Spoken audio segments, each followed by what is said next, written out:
Hey Hollywood Lifers, it's Chloe, and I'm here today with Diana Falzone, a top relationship expert in New York City. Thank you so much for joining us today. Thank you for having me. So listen, today our readers want to know about Kourtney Kardashian and Scott Disick and their dysfunctional relationship. So did you see the season premiere of Kourtney and Kim Take New York? I did. Okay. Kourtney Kardashian can't even stand to be in the same room as Scott Disick.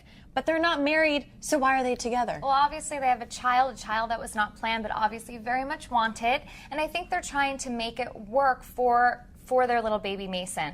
Obviously, this is not the right way to make it work because, like you said, dysfunctional, and a child sees that. Okay, so a child sees that, you're saying. So he's almost 2 years old. He's going to be 2 years old in like a week. Mason, adorable little kid. But a lot of parents think that let's stay together for the kids, right? And actually, that's even more damaging. It can be more damaging. I mean, it really depends upon how the parents are co-parenting together. How do they present a relationship in front of the child? Obviously, sleeping in different beds, having a mother talk down and degrade her husband is unhealthy. So what do you think about that? The fact that they sleep in separate rooms and it's not because Scott snores. What do you think about that? They do say that if you have like sleep patterns or insomnia that you should have a separate bed from your significant other. We don't know the inside scoop, but I'm assuming it has more to do with their I don't want to say disdain, it's a harsh word, but a disdain that Kourtney has for Scott. And I think it goes back to the years that he was philandering and that she was always asking where he was. I don't think the trust is as much there as she wants it to be. But, you know, in saying that, Diana, Kourtney really needs to kind of move on a bit and give Scott another chance. He's turned his life around. Even momager Kris Jenner, who was anti-Scott for years, is now totally team Scott. She actually wants Kourtney to marry Scott. And Kourtney has said she does not want to marry Scott.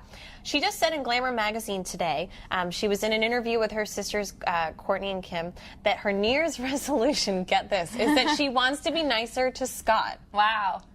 That is a loaded New Year's resolution. If you have to go so far to put a resolution in order that you're going to be nice to your significant other, boyfriend or girlfriend.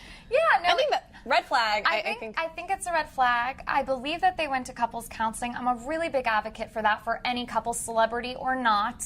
I think because they have a child, they have a lot more at stake here, married or not. But should Kourtney walk away from this relationship if all they're doing is fighting, they're not sleeping in the same bed, and they are not even married? I don't feel like they should because a child is more married than married, as far as I'm concerned. So she should stay in the relationship. I think they have to proactively work on the relationship. They have to give it, I know you don't agree with me, Chloe, but they have to give it every bit of work in order to throw in the towel. If in 3 to 6 months of marriage counseling, they're not seeing any small incremental changes because they're only going to see small changes. It's not going to be like, oh, good morning, Scott. I'm so glad we slept in the same bed. It's not going to happen overnight. It takes a lot of time.